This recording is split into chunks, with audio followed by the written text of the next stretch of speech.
अस्सलाम वालेकुम रहमतुल्लाहि बरकातुहू। My self Mohammad Zakaullah. आज जो है 9th standard second language Kannada यानी द्वितीय भाषा कन्नड़ा, इस टेक्स्ट बुक में पार्ट 1 का जो है टेक्स्ट बुक है, इसमें शबरी पोएम को कर रहा था, तीसरा poem.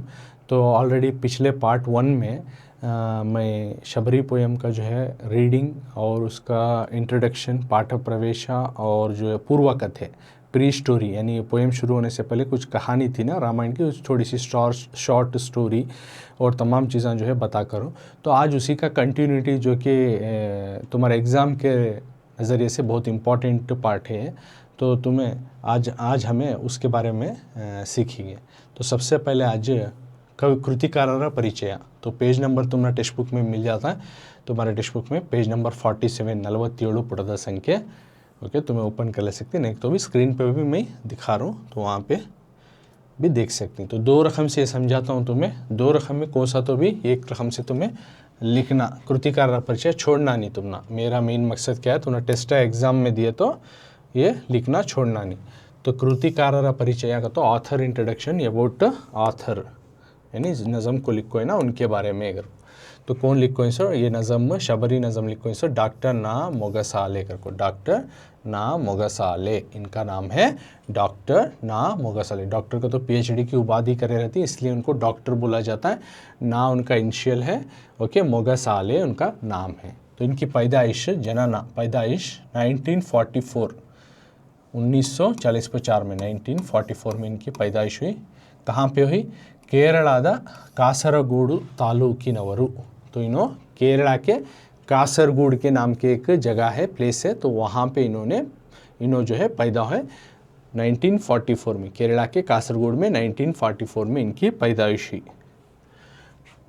Doctor Narayan Mogasale, doctor Narayan Mogasale जो है, ना मोगसाले मतलब नारायण मोगसाले, वृत्तियल्ली प्रोफेशन में आयुर्वेद वैद्यರು, आयुर्वेद के डॉक्टर। इन्हों एक डॉक्टर, आयुर्वेदिक, आयुर्वेद आता है नहीं, तो वो आयुर्वेद मेडिसिन्स के इन्हों डॉक्टर प्रोफेशन में। कांतावर ಎಂಬ ಪುಟ್ಟ ಗ್ರಾಮದಲ್ಲಿ, कांतावर नाम का एक छोटे से गांव में कन्नड़ संघ कट्टी, कन्नड़ा का एक ऑर्गेनाइजेशन बन को निरंतर कंटिन्यूसली इसमें साहित्य का चटुवटिके, लिटरेचर के एक्टिविटी नो करते थे, ನಡೆಸುತ್ತಿದ್ದಾರೆ। ओके, कांतावर नाम का एक छोटा सा गांव है। ओके, कहाँ पे का तो केरला में, केरला के पास जो कासरगोड है वहाँ पे। तो वहाँ पे इन्हों कन्नड़ा का एक एसोसिएशन, एक संघ ऑर्गेनाइजेशन बन को कंटिन्यूस कन्नड़ा के लिटरेचर के ऊपर वर्क कर रही, काम कर रही। वर्तमानद मुखಗಳು, तो इनकी किताबें कौन से, तो प्रेजेंट फेसेस, वर्तमानद मुखಗಳು, पल्लवी, ಮೊಗಸಾಲೆಯ ನೆನಪುಗಳು, ಕಾಮನ ಬೆಳಗು, ದೇವರು ಮತ್ತೆ ಮತ್ತೆ इत्यादि कवन संकलनಗಳು। इनके नज़मों की किताब ये सभी कोसे नज़म की किताब लिखो ही, एक किताब इन्होंने लिखो ही वर्तमानद मुखಗಳು, ये एक किताब, पल्लवी ಮೊಗಸಾಲೆಯ ನೆನಪುಗಳು, ये एक किताब, कामन बेड़गु, ये एक किताब, देवरु मत्ते मत्ते वगैरह वगैरह, ये नज़मों की किताब इन्होंने लिखी है, डॉक्टर ना मोगसाले। उसके बाद अरवत्तर तीरु पूर्वोत्तर करण कारण समग्र काव्य, ये एक नॉवेल्स लिखो इन्हों, अरवत्तर तीरु पूर्वोत्तर करण कारण करने के नॉवेल्स भी लिखो ही। उसके बाद मण्ಣಿನ ಮಕ್ಕಳು, सॉरी काव्यಗಳು, वो नॉवेल्स अब जो बता रहा हूँ वो नॉवेल्स। मण्ಣಿನ ಮಕ್ಕಳು, अनंत, ತೊಟ್ಟಿ, पंथ, अर्थ, उल्लंघने, मुखांतर, धातु ಮೊದಲಾದ कादंबरिಗಳು वगैरह वगैरह कादंबरी इन्होंने, नॉवेल्स इन्होंने लिखी है। मण्ಣಿನ ಮಕ್ಕಳು, अनंत, ತೊಟ್ಟಿ, पंथ, अर्थ, उल्लंघने, मुखांतर, धातु वगैरह वगैरह नॉवेल्स भी इन्होंने लिखी हैं। उसके बाद इन्होंने ಅಶಾಂಕುರ, ಹಸಿರು ಬಿಸಿಲು, ಸುಂದರಿಯ ಎರಡನೇ ಅವತಾರ, ಸೀತಾಪುರದ ಕಥೆಗಳು, ಸನ್ನಿಧಿಯಲ್ಲಿ सीतापुर ಮೊದಲಾದ कथा संकलनಗಳನ್ನು प्रकटित कृतिಗಳು। और इनके कुछ स्टोरीज़ की किताबें हैं, वो स्टोरीज़ की किताबें कौन से का, तो एक कहानियों की किताबें ಆಶಾಂಕುರ, ಹಸಿರು ಬಿಸಿಲು, ಸುಂದರಿಯ ಎರಡನೇ ಅವತಾರ, सीतापुರದ ಕಥೆಗಳು, सन्निधिಯಲ್ಲಿ सीतापुर, ಮೊದಲಾದ कथा संकलनಗಳು वगैरह वगैरह इनके किताबें जो है, स्टोरी की किताबें, कहानियों की किताबें लिखो ही। बाद में इनको अवार्ड्स कौन से मिले? कर्नाटक साहित्य अकादमी अवार्ड मिले इनको, कर्नाटक साहित्य अकादमी बहुमान, हावनूರು प्रतिष्ठान प्रशस्ति, और एक अवार्ड कौन सी, तो हावनूर प्रतिष्ठान प्रशस्ति नाम की प्रशस्ति का तो अवार्ड्स यानी प्राइज उनको मिले है। उसके बाद राज्योत्सव प्रशस्ति मिले है, उसके बाद उग्राण प्रशस्ति मिले है, शिवराम कारंत प्रशस्ति मिले है, प्रशस्ति का तो अवार्ड्स हैं सब, उनको अवार्ड्स रिवार्ड्स मिलको इनसो। उसके बाद विश्वेश्वरಯ್ಯ नवरत्न प्रशस्ति वगैरह वगैरह इन्नू मुंताद प्रशस्तिगळ पुरस्कृतರು वगैरह वगैरह अवार्ड्स इनको मिलको है। तो इस तरह से लाइन फॉर्मेशन करको तुम ना लिखना। तुम्हें इतने पूरे पॉइंट्स याद नहीं हुए सर, ओके, सब भी पूरे स्टूडेंट, ज़रे स्टूडेंट पूरा पढ़ ले को इसी तरह से लिख सकते हैं, ज़रे बच्चे पूरा ऐसा नहीं लिख सकते। उन्होंने क्या करना होगा तो उनको मैं कुछ इस तरह से पॉइंट्स बना देता हूँ, ये ऐसा नहीं हुआ तो पूरा लिखना, ऐसा तो भी तुम्हें लिखो। तो मेन प्रेफरेंस ऐसा पूरे लाइन बना को लिखने की कोशिश करो। तो ಹೆಸರು करको डाल लियो, पहले जो इंट्रोडक्शन दे रही उनका नाम ಹೆಸರು, ಹೆಸರು को तो कौन कृतिकारರ ಹೆಸರು या फिर ಹೆಸರು करको लिखो बस। डॉक्टर ना ಮೊಗಸಾಲೆ, डॉक्टर ना ಮೊಗಸಾಲೆ हो गया, ಹೆಸರು हुआ। उसके बाद जनना पैदाइश, कब पैदाइश नो, जनना 1944 डालो। और वे थर्ड पॉइंट स्थला, प्लेस जगह कहाँ पैदा है वो। तुमने ऐसा पूरा नहीं लिखने हो तो पॉइंट वाइज बना को ऐसा कम से कम इतना तो भी लिखो करके तुमने सेकंड प्रेफरेंस बता रहा हूँ। सो केरळದ ಕಾಸರಗೂಡು, ಕೇರಳದ ಕಾಸರಗೋಡು,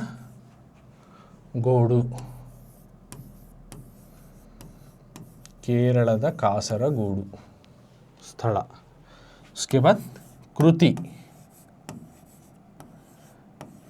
कृति बहुत सारे लिखो हैं, ओके, उसमें ज़रे तुम्हें लिखो कवन संकलन वगैरह भी।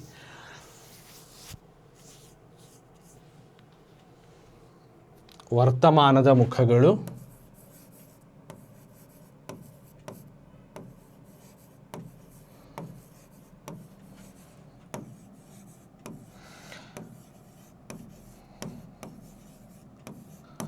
ವರ್ತಮಾನದ ಮುಖಗಳು, पल्लवी, जो पूरा नहीं लिख सकते उन्होंने कैसा लिखना, अगर कोई सेकेंड ऑप्शन तुमने बता रहा हूँ सो, ओके, ಮೊಗಸಾಲೆ ನೆನಪು,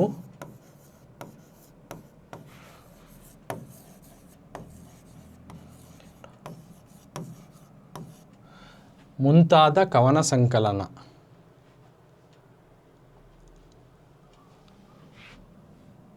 कवन संकलनಗಳು, ये सभी पोयम के किताब।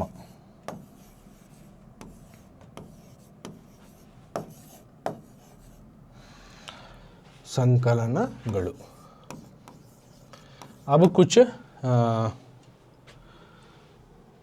60ರ ತೇರು, ಪೂರ್ವೋತ್ತರ ಇವೆಲ್ಲ ಕಾವ್ಯ।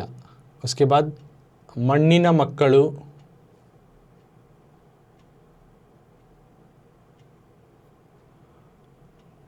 ये सभी 60ರ ತೇರು, पूर्वोत्तर करण, मण्ಣಿನ ಮಕ್ಕಳು, अनंत ತೊಟ್ಟಿ, पंथ अर्थ, एक छोटे छोटे लिखो, ये सब कादंबरिಗಳು, अनंत ತೊಟ್ಟಿ, पंथ,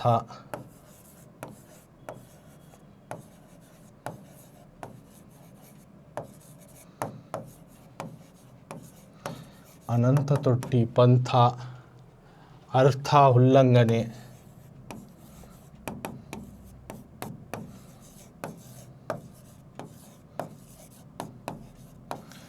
ಉಲ್ಲಂಘನೆ ಇತ್ಯಾದಿ ಕಾದಂಬರಿಗಳು।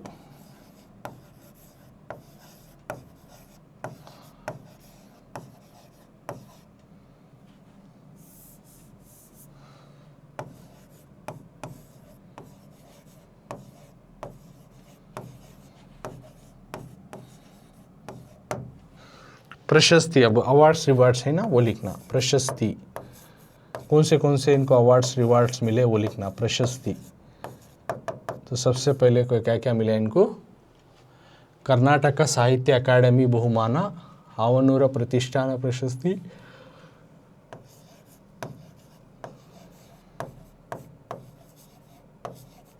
कर्नाटक साहित्य अकादमी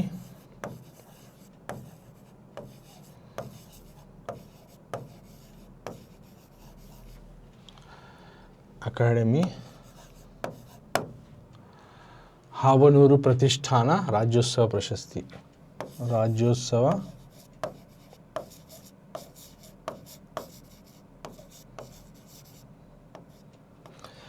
राज्योत्सव प्रशस्ति उग्राण प्रशस्ति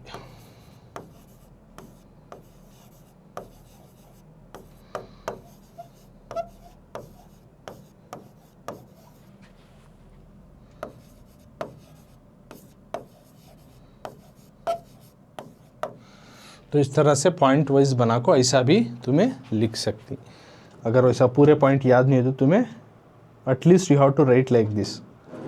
जैसा इसमें सबसे पहले ಹೆಸರು लिखना, डॉक्टर ना ಮೊಗಸಾಲೆ, नाम उनका, जनನ पैदाइश 1944 में वयस्सು, ಸ್ಥಳ कहाँ पैदाइश ಕೇರಳದ ಕಾಸರಗೋಡು, ಕೃತಿಗಳು कौन से इनके वर्तमानದ मुखಗಳು, पल्लवी, ಮೊಗಸಾಲೆ, ನೆನಪು, कवना संकलनಗಳು, ये इंगे नज़मों की किताब। और कुछ नॉवेल्स लिखो, वो लिखो, अनंत तोट्टी, पंथा, अर्थ, उल्लंघने इत्यादि कादंबरिಗಳು, ये सब नॉवेल्स लिखो, इसो नॉवेल्स के नाम।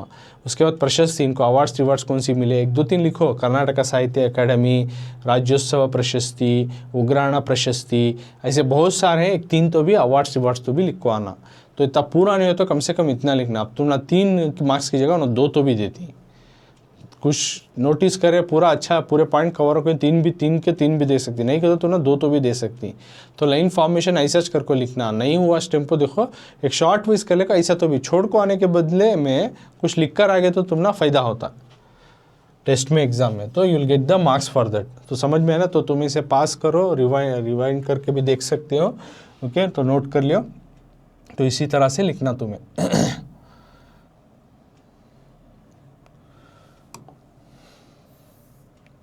अब नेक्स्ट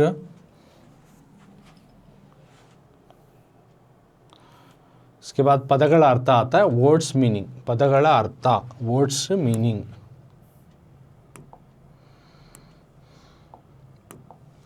पदಗಳ अर्थ, वर्ड्स मीनिंग, वर्ड्स मीनिंग। पदಗಳ अर्थ, रवाओं के दिए गए अल्फाजों के माने, वर्ड्स मीनिंग, पदಗಳ अर्थ। अटवी दिए तो काड़ू लिखो, अटवी दिए तो काड़ू मतलब जंगल, फॉरेस्ट, जंगल, फॉरेस्ट को क्या बोलती, काड़ू, अटवी बोलती। जनुमा दिए तो जन्म लिखो या जीवना, जनुमा दिए तो जन्म या फिर जीवना, लाइफ, जिंदगी, इसको बोलते जन्म, जनुमा, जीवना, लाइफ, जिंदगी। ओके, तो ये चीज़ों को बोलती। नेक्स्ट पूसिदಳು मतलब नीविदಳು लिखो या फिर सवरिदಳು या फिर बलिदಳು। नीविदಳು सवरिदಳು का मतलब है सहलाना। ओके, अब हमें कोई किसी को गले मिलाते तो ऐसा सहलाते हैं नहीं, बच्चों को हमें क्या करते हैं, सहलाते हैं हाथों से ऐसे, उसको कहते हैं पूसिदಳು, नीविदಳು, सवरिदಳು, सहलाना। सार्थक्य ಆಗತ್ತೋ ಒಳ್ಳೆಯ ಪರಿಣಾಮವನ್ನು ಮಾಡುವುದು, अच्छा असर करना, ಒಳ್ಳೆಯ ಪರಿಣಾಮವನ್ನು ಮಾಡುವುದು, अच्छा असर करना या फिर अर्थवत्ताಗುವುದು या माना देना, अच्छे से समझ में आना या अच्छा असर करना करको। नेक्स्ट ಗರಿಕೆ, ಗರಿಕೆ ಗतो ಒಂದು ಜಾತಿಯ ಹುಲ್ಲು, ಗರಿಕೆ दिए तो ಒಂದು ಜಾತಿಯ ಹುಲ್ಲು, एक जात का, एक किस्म का चारा, ಒಂದು ಜಾತಿಯ ಹುಲ್ಲು, एक किस्म का, एक जात का चारा। ಬೆಳಗಿನ ಮಂಜು, सुबह की ओस, इब्बनी, ಬೆಳಗಿನ मंजू दिए तो इब्बनी लिखना, क्या लिखना, इब्बनी लिखना, मतलब है ओस, सुबह की ओस। सवी, सवी का तो सिही, मीठा और मज़ेदार, टेस्टी, सवी, सिही। ओके, ये हुआ ಒಂದು ಪದಗಳ ಅರ್ಥ। सॉरी, अब इसके बाद नेक्स्ट हमें जा रही सो ಒಂದು ವಾಕ್ಯದಲ್ಲಿ ಉತ್ತರಿಸಿ। तो ऑलरेडी तुमने बोली हूँ मैं, अभ्यास प्रश्नಗಳು करने टाइम में कभी भी ये सेट जो है तुमने टेक्स्ट बुक के क्वेश्चन रखती, उधर क्वेश्चन विथ सेम आंसर, उसी सवालों के साथ आंसर के साथ वो सेट रहता।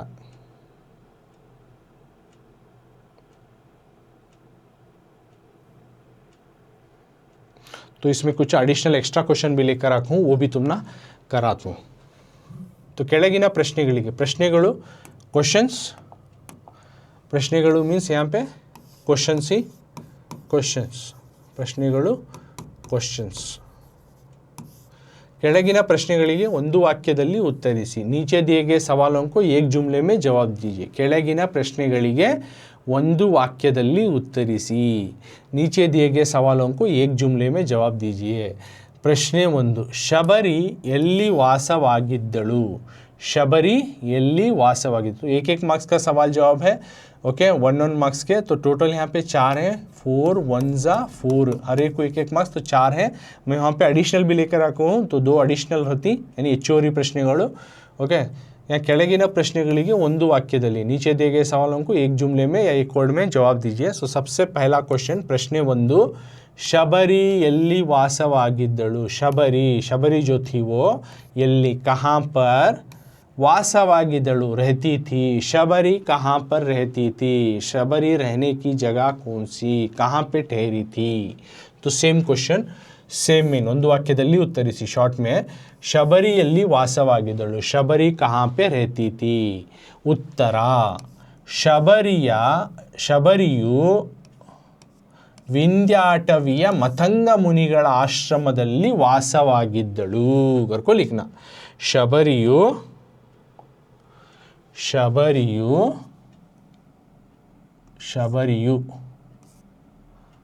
ये विंध्या. ओके, थोड़ा स्पेलिंग मिस्टेक है, बराबर कर लियो. शबरियु विंध्या अटविया, शबरियु विंध्या, हाँ, शबरियु विंध्या अटविया ಮತಂಗ ಮುನಿಗಳ ಆಶ್ರಮದಲ್ಲಿ ವಾಸವಾಗಿದ್ದಳು. ಶಬರಿ ಎಲ್ಲಿ ವಾಸವಾಗಿದ್ದು? ಶಬರಿ ಕहाँ रहती थी? शबरी जो थी विंध्या अटविया, विंध्या के जंगलों में, विंध्या नाम के जंगलों में, जो कि वहाँ पे एक ऋषि मुनिवर जी थे, मतंग मुनि के आश्रम में, मतंग मुनिಗಳ आश्रमದಲ್ಲಿ ವಾಸವಾಗಿದ್ದಳು. मतंग नाम के ऋषि मुनिवर के आश्रम में वो रहा करती थी. आश्रम को तो जहाँ पे साधु सन्यासी लोग रहा करते हैं, उस जगह को आश्रम करती हैं. ओके, तो यहाँ पे विंध्या के जंगलों में मतंग मुनि के आश्रम में जो है शबरी रहा करती थी. शबरी कहाँ रहती थी? तो शबरी विंध्या के जंगलों में, विंध्या अटविया, विंध्या के जंगलों में, अटवी का तो जंगल, विंध्या के जंगल में मतंग मुनि के आश्रम में, मतंग मुनिಗಳ ಆಶ್ರಮದಲ್ಲಿ, उनके आश्रम में रहती थी. नेक्स्ट क्वेश्चन नंबर 2, ಪ್ರಶ್ನೆ 2, ಶಬರಿ ಯಾರ ನಿರೀಕ್ಷೆಯಲ್ಲಿದ್ದಳು? ಪ್ರಶ್ನೆ 2, ಶಬರಿ ಯಾರ ನಿರೀಕ್ಷೆಯಲ್ಲಿದ್ದಳು? सेकंड क्वेश्चन हियर, शबरी ಯಾವ ನಿರೀಕ್ಷೆಯಲ್ಲಿದ್ದಳು? सेम क्वेश्चन, तो इधर टेक्स्ट बुक का क्वेश्चन है, इधर टेक्स्ट बुक के क्वेश्चन के साथ उसका जवाब है. सो ओके, शबरी किसकी निरीक्षा में थी, किसके इंतजार में थी? शबरी ಯಾರ ನಿರೀಕ್ಷೆಯಲ್ಲಿದ್ದಳು? ಶಬರಿ किसके इंतजार में थी? उत्तर, ಶಬರಿಯು ಶ್ರೀರಾಮನ ಬರುವಿಕೆಯ ನಿರೀಕ್ಷೆಯಲ್ಲಿದ್ದಳು. ಶಬರಿ जो थी ಶ್ರೀರಾಮನ ಬರುವಿಕೆಯ, आने के निरीक्षण में थी, ನಿರೀಕ್ಷೆಯಲ್ಲಿದ್ದಳು. ಶಬರಿಯು ಯಾವ ನಿರೀಕ್ಷೆಯಲ್ಲಿದ್ದಳು ಅಥವಾ ಯಾರ ನಿರೀಕ್ಷೆಯಲ್ಲಿದ್ದಳು ಗೊತ್ತೋ? शबरी जो किसके इंतज़ार में थी ಗೊತ್ತೋ? शबरी जो थी श्रीराम के जो है आने के, बरुविके आने के इंतज़ार में थी, निरीक्षೆಯಲ್ಲಿದ್ದಳು. शबरी जो है श्री राम जी के आने के इंतज़ार में थी, निरीक्षೆಯಲ್ಲಿದ್ದಳು, इंतज़ार में थी, बरुविकेಯ आने के. तो शबरी किसके आने के इंतज़ार में थी? तो शबरी श्री राम के आने के इंतज़ार में थी. प्रश्न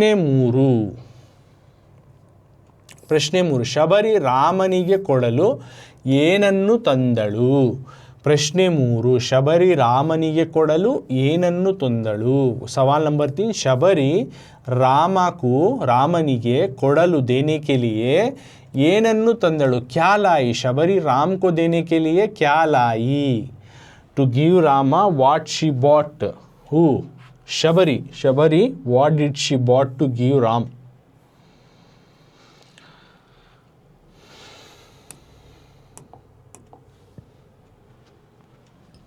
ಸೇಮ್ ಕ್ವಶನ್ ನಂಬರ್ देखो नको.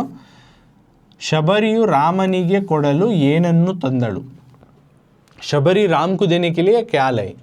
ಶಬರಿಯು ರಾಮನಿಗೆ ಕೊಡಲು ಹಣ್ಣಿನ ಬುಟ್ಟಿಯನ್ನು ತಂದಳು. ಶಬರಿಯು, ಶಬರಿ ಜೊತೆ ರಾಮನಿಗೆ, ರಾಮ್ಕು ಕೊಡಲು ದೇನೆ ಕೆ ಲಿಯೆ ಹಣ್ಣಿನ ಬುಟ್ಟಿಯನ್ನು, ಫಲೋಂ ಕಿ ಬ್ಯಾಗ್ ಕು, ಹಣ್ಣಿನ ಬುಟ್ಟಿಯನ್ನು ತಂದಳು, लाई. फलों की बास्केट को, फलों की बुट्टी को शबरी लाई राम को देने के लिए. शबरियु रामनिगे ಕೊಡಲು, ಶಬರಿ जो थी राम को देने के लिए ಹಣ್ಣಿನ ಬುಟ್ಟಿಯನ್ನು, ಫಲೋಂ ಕಿ जो है बास्केट को लाई, ಹಣ್ಣಿನ ಬುಟ್ಟಿಯನ್ನು ತಂದಳು. ಶಬರಿಯು ರಾಮನಿಗೆ ಕೊಡಲು ಹಣ್ಣಿನ ಬುಟ್ಟಿಯನ್ನು ತಂದಳು. ಶಬರಿ जो है राम को देने के लिए फलों की बास्केट को, फलों की बैग को लेकर आई. Next question number 4. ಶಬರಿಗೆ ಶ್ರೀರಾಮನು ಹೇಗೆ ಕಂಡನು? ಶಬರಿಗೆ ಶ್ರೀರಾಮನು ಹೇಗೆ ಕಂಡನು? ಶಬರಿ को श्री राम जो था किस तरह से दिखा? ಹೇಗೆ ಕಂಡನು? ಶಬರಿಗೆ ಶ್ರೀರಾಮನು ಹೇಗೆ ಕಂಡನು? ಶಬರಿ को राम जो थे वो किस तरह से दिखे? सो सेम क्वेश्चन नंबर मत देखो, क्वेश्चन नंबर 4 है, चेंज कर लेंगे. शबरी श्रीरामनु हेगे कंडनु, शबरी को श्रीराम किस तरह से दिखाई दिया? किस तरह से दिखाई दिया? तो उत्तर शबरी के श्रीरामनु, शबरी को श्रीराम जो है हरि भगवान की तरह दिखा. हरि, श्री हरि भगवान जी है ना, तो उस तरह से भगवान की तरह दिखे. श्री राम जो थे भगवान की तरह, हरि की तरह दिखाई दिए. शबरी के श्रीरामनु हेगे कंडन, शबरी को श्रीराम किस तरह से दिखा? शबरी को श्रीराम जो है हरि की तरह, भगवान की तरह दिखाई दिया. तो अब एडिशनल क्वेश्चन कौन से है वो देखेंगे.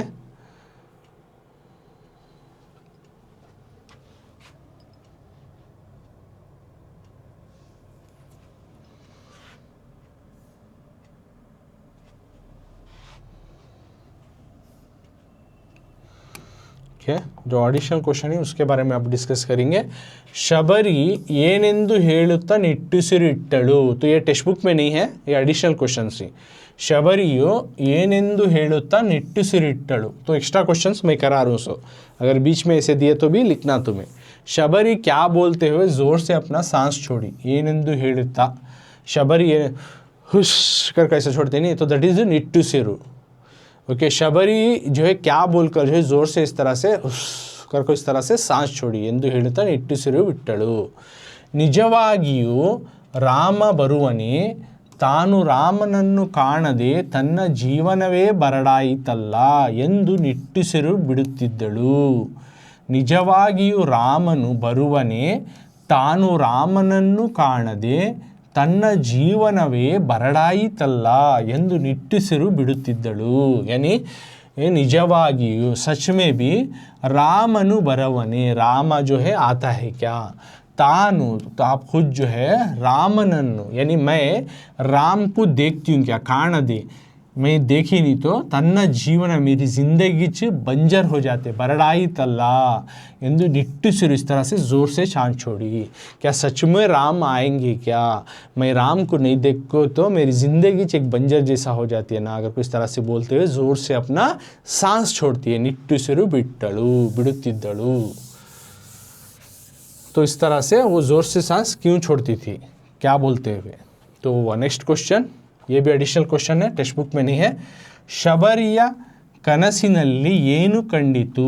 ಶಬರಿಯ ಕನಸಿನಲ್ಲಿ ಏನು ಕಂಡಿತು? ಶಬರಿಯು ಕನಸಿನಲ್ಲಿ ಏನನ್ನು ಕಂಡಿತು? शबरी के ख्वाब में क्या दिखाई दिया? शबरी के कनसिनल्ली ख्वाब में येनु कंडितु, क्या दिखाई दिया? शबरी ख्वाब में, शबरी जो थी ख्वाब में क्या देखी? उसने ख्वाब ने अपने ख्वाब में क्या देखी? तो उत्तर शबರಿಗೆ ಬೆಳಗಿನ ಕನಸಿನಲ್ಲಿ, सुबह के ख्वाब में, सुबह सो रही थी तो सुबह में ख्वाब पड़ा था उसको, तो उस ख्वाब में श्री राम जो है लक्ष्मण सहित, राम जो है आप खुद राम जो है लक्ष्मण के साथ बरुವುದು, अपने से मिलने के वास्ते आ रही. राम जो है अपने भाई लक्ष्मण के साथ मुझे मिलने आ रही, ये ख्वाब उसे देखे जैसा हुआ. कंडंत आयतु, देखे जैसा हुआ. ಶಬರಿಗೆ ಕನಸಿನಲ್ಲಿ ಏನು ಕಂಡಂತಾಯಿತು? ಶಬರಿಗೆ ಬೆಳಕಿನ ಕನಸಿನಲ್ಲಿ ಶ್ರೀರಾಮನು ಲಕ್ಷ್ಮಣ ಸಹಿತ ಬರುವುದು ಕಂಡಂತಾಯಿತು. शबरी को सुबह के ख्वाब में, सुबह के ख्वाब में उसके ये ख्वाब दिखाई दिया कि श्री राम जो है अपने छोटे भाई लक्ष्मण के साथ शबरी को मिलने के लिए आए. तो ये ख्वाब उसको दिखाई दिया. ಶಬರಿಗೆ ಬೆಳಗಿನ ಕನಸಿನಲ್ಲಿ ಶ್ರೀರಾಮನು ಲಕ್ಷ್ಮಣ ಸಹಿತ ಬರುವುದು ಕಂಡಂತಾಯಿತು. ಶಬರಿ को ಬೆಳಗಿನ ಕನಸಿನಲ್ಲಿ सुबह के ख्वाब में श्रीराम जो लक्ष्मण सहित अपने छोटे भाई लक्ष्मण के साथ बरुवुदु कंडंत आए जैसा दिखाई दिया. नेक्स्ट, ಶಬರಿ ರಾಮನಿಗೆ ಕೊಡಲು ಏನನ್ನು ತಂದಳು? ಶಬರಿಯು ರಾಮನಿಗೆ ಕೊಡಲು ಏನನ್ನು ತಂದಳು? ಉತ್ತರ, ಶಬರಿಯು ರಾಮನಿಗೆ ಕೊಡಲು ಹಣ್ಣಿನ ಬುಟ್ಟಿಯನ್ನು ತಂದಳು. ಶಬರಿಯು ರಾಮನಿಗೆ ಕೊಡಲು ಏನನ್ನು, ये हुआ ऑलरेडी, सॉरी ये हो गया है, सॉरी ये नहीं है, ये ऑलरेडी कर चुका हूँ. नेक्स्ट देखो, ये करना था एडिशनल क्वेश्चन वाला. ये है, हಣ್ಣು ತಿಂದ ಶ್ರೀರಾಮ ಏನು ಹೇಳಿದ? हಣ್ಣು ತಿಂದ ಶ್ರೀರಾಮ ಏನು ಹೇಳಿದ? हಣ್ಣು ತಿಂದ, फलों को खाने वाला श्रीराम जो है क्या बोलिया? ಏನು ಹೇಳಿದ? हಣ್ಣು ತಿಂದ, फल खाते हुए श्रीराम ने क्या कहा? हಣ್ಣು ತಿಂದ श्रीराम ಏನು, फल खाते हुए श्रीराम ने क्या कहा? तो फलों को, फ्रूट्स को खाते हुए श्रीराम ने क्या कहा? हಣ್ಣನ್ನು ತಿಂದ ರಾಮನು, फलों को खाते हुए राम ने, ತಾನು मैं ಮೊದಲೆಂದು पहले कभी भी ಇಷ್ಟು ಸವಿಯಾದ, इतने मीठे, इतने रसीले, इतने ಸ್ವೀಟ್ನೆಸ್ ಫ್ರೂಟ್ ಹಣ್ಣನ್ನೇ ತಿಂದಿರಲಿಲ್ಲ, खाकोष्णीना ಎಂದು ಹೇಳಿದನು, करके बोलिया. तो राम ने जैसे ही फल खाया, जो शबरी जो है राम को खाने के लिए फल देते, खाने के बाद उसने क्या कहा? वो क्वेश्चन. हಣ್ಣು ತಿಂದ ಶ್ರೀರಾಮ ಏನು ಹೇಳಿದ?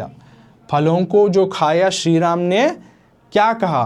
फलों ने खाकर श्रीराम ने क्या कहा? फलों को खाकर श्रीराम ने कुछ इस तरह से कहा.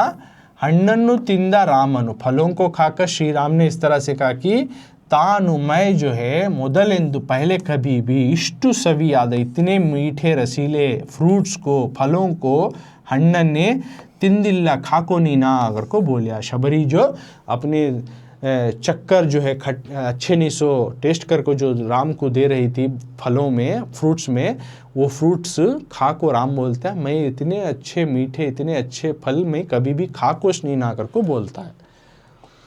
तो ये हुआ एडिशनल क्वेश्चन के साथ ಒಂದು ವಾಕ್ಯದಲ್ಲಿ ಉತ್ತರಿಸಿ. टोटल 7 क्वेश्चन आंसर्स हमें डिस्कस करें. क्वेश्चन के टेक्स्ट बुक के हिसाब के 4 और 3 एडिशनल. तो अब आगे वाला मेन जाएंगे. आगे वाला मेन में फर्स्ट क्वेश्चन, सबसे पहले हेडिंग देख लेंगे. ये 2 मार्क्स का मेन है, 2 मार्क्स मिलती सो ये मेन में. ಕೆಳಗಿನ ಪ್ರಶ್ನೆಗಳಿಗೆ 3-4 ವಾಕ್ಯಗಳಲ್ಲಿ ಉತ್ತರ ಬರೆಯಿರಿ. ಕೆಳಗಿನ ಪ್ರಶ್ನೆಗಳಿಗೆ, नीचे दिए गए सवालों को 3-4, 3 या 4 वाक्यಗಳಲ್ಲಿ, जुमलों में उत्तर बरेरी, जवाब दीजिए. नीचे दिए गए सवालों में 3 या 4 जुमलों में जवाब दीजिए. ओके, नीचे सवाल देखो ही ना, इन सवालों को 3 या 4 जुमलों में जवाब देना. लेंथी आंसर लिखना तो रिवार्ड्स भी तुम ना 2 मार्क्स मिलती. सो 2 2 जा तुम ना यानी 2 कितने 4 है नहीं, 2 4 जा 8 मार्क्स के क्वेश्चन देखो. टोटल 4 क्वेश्चन आई, हर एक को 2 मार्क्स है, तो 2 4 जा 8 हुए. तो इस तरह से ಕೆಳಗಿನ ಪ್ರಶ್ನೆಗಳಿಗೆ 3-4 ವಾಕ್ಯಗಳಲ್ಲಿ ಉತ್ತರಿಸಿ. नीचे दिए गए सवालों को 3 या 4 जुमलों में जवाब दीजिए. सबसे पहला क्वेश्चन नंबर 1 ऐसा है, ಶಬರಿಯು ರಾಮನನ್ನು ಹೇಗೆ ಕಾಯುತ್ತಿದ್ದಳು? ಶಬರಿ जो थी रामनನ್ನು, राम को ಹೇಗೆ ಕಾಯುತ್ತಿದ್ದಳು, किस तरह से जप रही थी? शबरी जो थी राम को किस तरह से इंतज़ार कर रही थी. ಹೇಗೆ ಕಾಯುತ್ತಿದ್ದಳು, ಹೇಗೆ किस तरह से ಕಾಯುತ್ತಿದ್ದಳು, इंतज़ार कर रही थी. शबरी जो है श्री राम आती, मुझे मिलती, मैं मुलाकात करती हूँ, मुझे मोक्ष मिलता है, यानी मुझे इस दुनिया से उसके बाद रुखसत होती हूँ, वो किच मेरी आस हिस्सों मकसद हिस्सों कर को रख ले करती ना. वो किस तरह से उन्हें इंतज़ार कर लेती थी, राम को किस तरह से उन्हें इंतज़ार कर लेती थी. सेम क्वेश्चन, शबरियु रामनन्नु हेगे कायुತ್ತಿದ್ದಳು। तो 2 मार्क्स का थोड़ा लेंथी लिखना आंसर इसमें। शबरी जो है राम का किस तरह से इंतज़ार कर रही थी। शबरियु रामन, शबरी राम का हेगे कायुತ್ತಿದ್ದಳು, किस तरह से इंतज़ार कर रही थी। तो जवाब क्या है देखेंगे अब इसमें। तो जवाब है उत्तरागत जवाब ಶಬರಿಯು ರಾಮನಿಗಾಗಿ ವಿಂಧ್ಯ ಅಟವಿಯಲ್ಲಿ ಕಾತುರದಿಂದ ಕಾಯುತ್ತಿದ್ದಳು.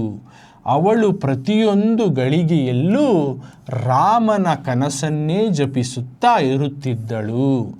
ರಾಮನಾಮವು ಅವಳ ಪಾಲಿಗೆ ಜೇನಾಗಿತ್ತು.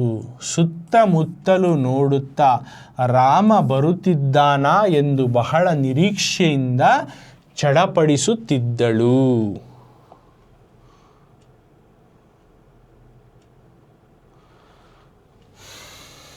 तो राम का उन्हें किस तरह से इंतज़ार कर रही थी शबरी का, तो कुछ इस तरह से शबरी जो थी, शबरी रामनिಗಾಗಿ राम को विंध्या अटविಯಲ್ಲಿ राम को लेकर विंध्या के जंगलों में कातरದಿಂದ बहुत ही एक्साइटमेंट से, बहुत ही इंतज़ार के तौर पर उसका इंतज़ार कर रही थी. कायुತ್ತಿದ್ದಳು, बहुत ही उसका राम का उस जंगलों में, उस आश्रम में इंतज़ार कर रही थी. और ಅವಳು उन्हें जो थी शबरी ಪ್ರತಿಯೊಂದು ಗಳಿಗೆಯಲ್ಲೂ, हर एक मिनट में, हर एक पल में सिर्फ रामना कनसन्ने, राम का आने का ख्वाब कुछ जप करती. राम का जो है राम नाम को जय श्री राम इस तरह जप करते हुए ख्वाब में उसी के इंतज़ार में रहती थी. ಇರುತ್ತಿದ್ದಳು. और राम का नाम जो है ಅವಳ ಪಾಲಿಗೆ, उसके लिए एक शहद जैसा हो चुका था. राम नाम ಅವಳ ಪಾಲಿಗೆ ಜೇನಾಗಿತ್ತು. राम का नाम जो है वो उसके लिए एक शहद जैसा हो चुका था. सुत्तमुत्तलु नोडुत्ता, इधर उधर देखते हुए, इधर उधर ढूंढते हुए कुछ आया होगा करको, राम बरुತ್ತಿದ್ದಾನಾ, राम जो है आ रहा होगा ಎಂದು इस तरह से बहಳ निरीक्षेಯಿಂದ, बहुत ही इंतज़ार से वो मचल रही थी, चढ़पड़ा रही थी, चढ़पड़िಸುತ್ತಿದ್ದಳು, बहुत ही मचल रही थी, अपने मन से इंतज़ार कर रही थी और राम नाम का जप कर रही थी. तो इसमें क्या बोल रहे हैं, राम को शबरी किस तरह से इंतज़ार कर रही थी. सबसे पहले लिखती हैं कि शबरी जो है राम को विंध्या के जंगल में इंतज़ार कर रही थी और वो हर एक पल में राम का जो है आने का ख्वाब कुछ जो है सिर्फ उसी का नाम जो है जप करने को थी. राम का नाम जप करना कुछ इस तरह से होगा था, उसके लिए एक शहद जैसा ಜೇನಾಗಿತ್ತು. और इधर उधर देखती और इधर पेड़ पौधों को देखती, जानवरों को, चहल पहल को देखती, उनसे पूछती कि राम आ रहा होगा, बरुತ್ತಿದ್ದಾನಾ.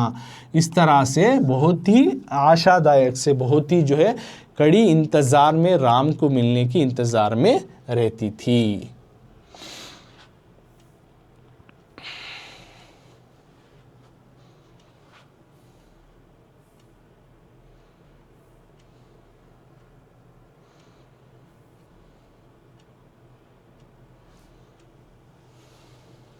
नेक्स्ट क्वेश्चन नंबर 2, प्रश्न 2, 3-4 ವಾಕ್ಯಗ ಕ್ವೆಶ್ಚನ್ ನಂಬರ್ 2. अब ರಾಮ ಬಳಿಯಲ್ಲಿ ಕೂತಾಗ ಶಬರಿ ಹೇಗೆ ಸಂಭ್ರಮಿಸಿದಳು.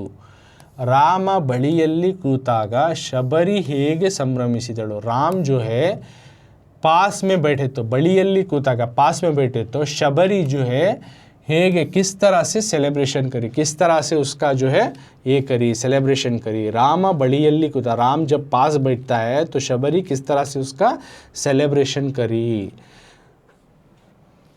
तो राम जो है बड़ियल्ली कुಳಿತಾಗ शबरी ಹೇಗೆ ಸಂಭ್ರಮಿಸಿದ. राम जो है शबरी के पास बैठता है तो किस तरह से सेलिब्रेशन करी.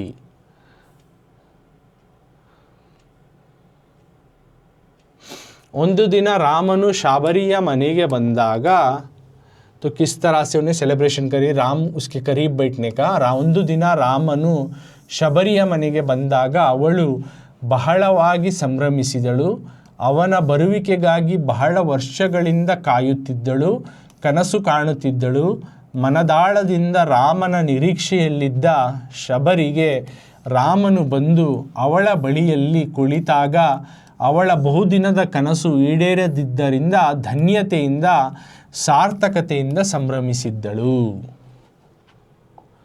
ಒಂದು ದಿನ एक दिन जो है राम जो है शबरिया मनेगे ಬಂದಾಗ शबरी के घर के पास जब आता है तब वो ಅವಳು उन्हें जो है ಬಹಳವಾಗಿ बहुत ही ಸಂಭ್ರಮಿಸಿದಳು बहुत ही सेलिब्रेशन करी ಅವಳ ಬರುವಿಕೆಗಾಗಿ उसके आने को जो है ಬಹಳ ವರ್ಷಗಳಿಂದ बहुत सालों से उसका आने का बहुत सालों से ಕಾಯುತ್ತಿದ್ದಳು उसका आने का बहुत सालों से इंतज़ार कर रही थी ಕನಸು ಕಾಣುತ್ತಿದ್ದಳು और ख्वाब को भी देख रही थी मनदाड़दिंदा अपने मन के अंदर से रामन निरीक्षೆಯಲ್ಲಿದ್ದ राम के जो इंतज़ार में थे शबरी को रामनु बंदु राम जो है आकर ಅವಳ ಬಳಿಯಲ್ಲಿ ಕುಳಿತಾಗ उसके पास आकर जब बैठा तो ಅವಳ ಬಹುದಿನದ ಕನಸು उसका बहुत दिन का जो है ख्वाब जो है ಈಡೇರಿದ್ದರಿಂದ बहुत दिन का ख्वाब जो है पूरा होने की वजह से उसे धन्यतेಯಿಂದ बहुत ही एक धन्यते बहुत ही शुक्रगुजार के तौर पर बहुत ही अच्छे अंदाज से उन्हें सेलिब्रेशन सार्थकತೆಯಿಂದ ಸಂಭ್ರಮಿಸಿದಳು। तो इसमें क्या लिखती ಒಂದು ದಿನ ರಾಮನು ಶಬರಿಯ ಮನೆಗೆ ಬಂದಾಗ ಅವಳು ಬಹಳವಾಗಿ ಸಂಭ್ರಮಿಸಿದಳು ಅವಳ ಬರುವಿಕೆಗಾಗಿ ಬಹಳ ವರ್ಷಗಳಿಂದ ಕಾಯುತ್ತಿದ್ದಳು ಕನಸು ಕಾಣುತ್ತಿದ್ದಳು ಮನದಾಳದಿಂದ ರಾಮನ ನಿರೀಕ್ಷೆಯಲ್ಲಿದ್ದ ಶಬರಿಗೆ ರಾಮನು ಬಂದು ಅವಳ ಬಳಿಯಲ್ಲಿ ಕುಳಿತಾಗ ಅವಳ ಬಹುದಿನದ ಕನಸು ಈಡೇರಿದ್ದರಿಂದ धन्यतेಯಿಂದ सार्थकतेಯಿಂದ संभ्रमिसिदಳು। एक दिन जो है राम जो है शबरी के मिलने के पास जब घर के पास एक दिन जो है राम शबरी से मुलाकात करने उस तरह आश्रम के पास आता है तो उसको देखकर बहुत ही खुशी से सेलिब्रेशन करते हैं उसका आने का बहुत सालों से उन्हें इंतज़ार करते रहते हैं और उसका ख्वाब देखते रहते हैं मन ही मन में जो है राम का जो है इंतज़ार में उन्हें गहरी इंतज़ार में रहते हैं। राम जब आकर उसके करीब बैठता है और उसके फलों का स्वाद चखता है तो उसका बहुत दिन का जो ख्वाब उस दिन पूरा रहता है तो ये खुशी के ये लहर उसके अंदर मचल खूब जो है आ जाती है खुशी की लहर दौड़ती है अगर कोई यहाँ पे बोला जा रहा है। तो इस तरह से ಎರಡು ಮೂರು वाक्य के दो। तो इस क्लास में हमें देखो क्या क्या डिस्कस करें एक कृतिकारರ ಪರಿಚಯ 3 मार्क्स का है पदಗಳ अर्थ 1 2 3 4 5 6 7 7 + 3 10 मार्क्स हो गए। बाद में 4 मार्क्स के ಒಂದು वाक्य 4 मार्क्स के ಒಂದು वाक्य 14 मार्क्स हुआ। देन अगेन 16 दो मार्क्स के 3-4 वाक्य ये 4 मार्क्स का ओके। तो टोटल 14 15 16 17 18 मार्क्स का 14 15 16 17 18 मार्क्स का हमें डिस्कस करें क्लास में 3-4 वाक्य का 2 देखो अभी यहाँ पे कैलकुलेट करेंगे तो आज हमें कितने मार्क्स का ये अभ्यास प्रश्नों में डिस्कस करें। एक कवि परिचय 3 मार्क्स ओके। देन ये 7 मार्क्स के पदಗಳ अर्थ 10 मार्क्स हो गए। देन ಒಂದೊಂದು ವಾಕ್ಯಕ್ಕೆ 4 मार्क्स 1 2 3 4 4 मार्क्स। उसके बाद 3-4 वाक्यಕ್ಕೆ 2 मार्क्स 2 मार्क्स। तो इस तरह से टोटल 10 14 15 16 18 मार्क्स का टोटल 18 मार्क्स का एक क्लास में हमें डिस्कस करें। 18 मार्क्स में एक ऑथर इंट्रोडक्शन लेखकर कृतिकारರ ಪರಿಚಯ उसके बाद 7 पदಗಳ अर्थ मीनिंग्स डिस्कस करें और 4 ಒಂದು वाक्य दल्ली उत्तरिसी ओके। और उसमें एडिशनल 3 डिस्कस करेंगे वो लास्ट में मिलाता हूँ प्लस 3 एडिशनल क्वेश्चन आंसर 3 मिला है ना वो भी मिला लियो एडिशनल 3 ये एडिशनल ओके। 3 को कृतिकारರ ಪರಿಚಯ 3 मार्क्स 7 पदಗಳ अर्थ ओके। 3 एडिशनल क्वेश्चन 4 टेक्स्ट बुक के क्वेश्चन टोटल 7 मार्क्स के। उसके बाद 3-4 वाक्य के 2 क्वेश्चन टोटल कितने हैं अब 10 14 17 21 मार्क्स के total we have discuss 21 marks 21 marks we have discussed in this class. तो रिमेनिंग इसका 3-4 वाक्य और कुछ एडिशनल क्वेश्चन और 8 वाक्य तमाम चीज़ें अभ्यास प्रश्नಗಳು अगले क्लास में हमें कंटिन्यू करेंगे।